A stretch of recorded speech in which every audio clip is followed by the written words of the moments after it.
Assalamualaikum warahmatullahi wabarakatuh. Sahabat kaum muslimin yang disayang Allah Subhanahu wa taala.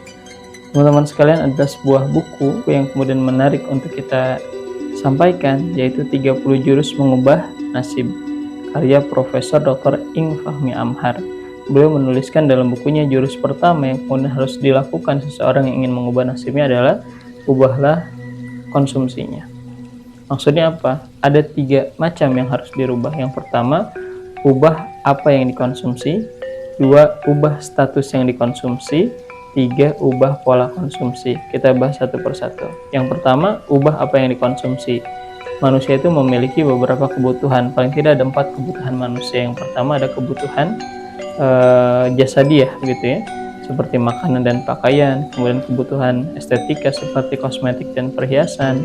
Kebutuhan sosial ya, seperti hiburan dan juga alat komunikasi. Dan yang keempat, kebutuhan spiritual ya, seperti siraman rohani dan juga kisah inspiratif yang harus diberikan secara tepat dan seimbang. Yang kedua, ubah status yang dikonsumsi ya. Ada 4 status ya yang kemudian melekat ya dalam kebutuhan manusia ya. Ada yang halal dan thayyib ya, misalnya dari sisi makanan atau pakaian. Ada yang halal dan thayyib, ada yang halal tapi tidak thayyib, ada yang thayyib tapi tidak halal, ada yang tidak halal dan tidak thayyib. Tentunya kita memilih yang halal dan thayyib. Contoh, ketika kita menggunakan pakaian, tentunya kita akan menggunakan pakaian yang menutup aurat, apalagi di ranah publik. Yang kedua, berkaitan dengan makanan, tentunya kita akan memilih makanan yang halal dan thayyib. Ini gitu ya.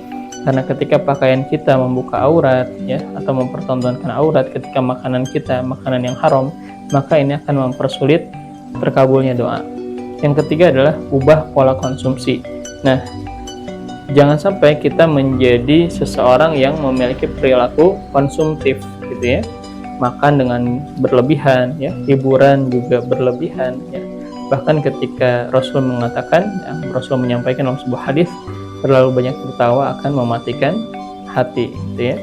Maka di sini kita menghindari ya perilaku konsumtif gitu ya, karena biasanya perilaku konsumtif ini dekat dengan kubangan hutang gitu ya. Maka siapapun yang ingin kemudian mengubah nasibnya, maka jurus pertama yang harus dilakukan adalah ubahlah konsumsi. Semoga bermanfaat. Assalamualaikum warahmatullahi wabarakatuh.